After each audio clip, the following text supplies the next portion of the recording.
এই যে অন্তর্বর্তীকালীন সরকার এখন আছেন, এই সরকার এখন পর্যন্ত নির্বাচনের কোনো রোডম্যাপ দেয়নি। বিএনপি আপনাদের প্রধান রাজনৈতিক প্রতিদ্বন্দ্বী, দ্রুত নির্বাচনের তারিখ দাবি ঘোষণা করছেন তারা। এই প্রশ্নে আপনাদের বা আপনার অবস্থান কি, এবং কতদিন পর অথবা কতদিন আপনারা নির্বাচনের জন্য অপেক্ষা করবেন? জি, আপনাকে ধন্যবাদ। আপনি বলেছেন বিএনপি আমাদের প্রধান প্রতিদ্বন্দ্বী। আমরা বিএনপির বন্ধু সংগঠন এবং আমরা একসাথে দীর্ঘদিন দেশের স্বার্থে রাজনৈতিক কর্মকাণ্ড আমরা পরিচালনা করেছি। ওই দিক থেকে প্রধান প্রতিদ্বন্দ্বী শব্দটা আমি এখনই বলতে যাচ্ছি না। তবে আমি এটুকু বলতে পারি যে বিগত সরকারের হাতে যারা নির্যাতিত ছিলেন, মজলুম ছিলেন, সেই ক্ষেত্রে আমরাও ছিলাম, বিএনপিও ছিল এবং সমস্ত বিরোধী দল ছিল। এই জায়গা থেকে 5 আগস্ট পরবর্তী যে রাজনীতির নতুন মেরুকরণ হয়েছে, সেই সূচনা লগ্নে বিএনপি একটা দল হিসাবে তারা তাদের দৃষ্টিভঙ্গি জনগণের সামনে পেশ করেছে, আমরা আমাদের দৃষ্টিভঙ্গি পেশ করেছি।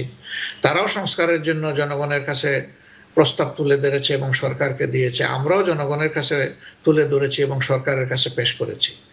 তাদের 31 দফা দাবি আছে, আমাদের 41 দফা দাবি আছে। আমরা এই 41 দফার পুরোটাই চাই না যে এই সরকারই বাস্তবায়ন করো, এটা পারবে না, এটা সম্ভব না। এখান থেকে বাছাই করে এই সরকারের জন্য প্রযোজ্য একটা সুষ্ঠু নির্বাচনের সমতল মাঠ তৈরি করার জন্য যা দরকার, সেটার জন্য আমরা মাত্র 10 দফা কর্মসূচি আমরা উপস্থাপন করেছি। তো সেই 10 দফা কর্মসূচি আমরা বিশ্বাস করি যদি এটি বাস্তবায়ন হয়, তাহলে একটা সুষ্ঠু নিরপেক্ষ নির্বাচন সম্ভব। যে মানুষ দীর্ঘদিন ধরে, বিশেষ করে দেশের 42% ভোটার যারা যুবক, যারা গত 3-4টি নির্বাচনে তাদের ভোট প্রয়োগ করতে পারলই না, তারা যাতে তাদের ভোটটা এবং তাদের সাথে সমস্ত দেশবাসী নিজেদের ভোটের এই মূল্যবান আমানত তারা সমঝাই দিতে পারে তাদের পছন্দের জায়গায়। এই জন্য একটা সুষ্ঠু নির্বাচনের জন্য একটা পরিবেশ তৈরি করা লাগবে। আমরা বলেছি এই পরিবেশটা তৈরি না করে যদি নির্বাচন দেওয়া হয়, তাহলে সেই নির্বাচন বাংলাদেশের নির্বাচন পদ্ধতিতে আরেকটা কালো দাগ হিসাবে হয়তো বা যুক্ত হবে।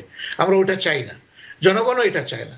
জনগণ চাইছে না একটা সুষ্ঠু নির্বাচন হোক, আমরা আমাদের মতটা উইথ ফুল ফ্রিডম আমরা দিই এবং আমরা যে মতটা দিব সেটার জন্য পূর্ণ প্রতিফলন হয়, সেখানে যেন পেশি শক্তি কিংবা টাকার খেলা না হয়। এইসব বিষয়কে সামনে রেখে মিনিমাম রিফর্ম যেটা দরকার সেটার জন্য আমরা বলেছি সময়টুকু নেন, নেওয়ার পরেই আপনারা রোডম্যাপ ঘোষণা করেন। আমরা আশা করব যে তারা আমাদের এই সেন্টিমেন্ট, এই পালস বুঝতে সক্ষম হবেন।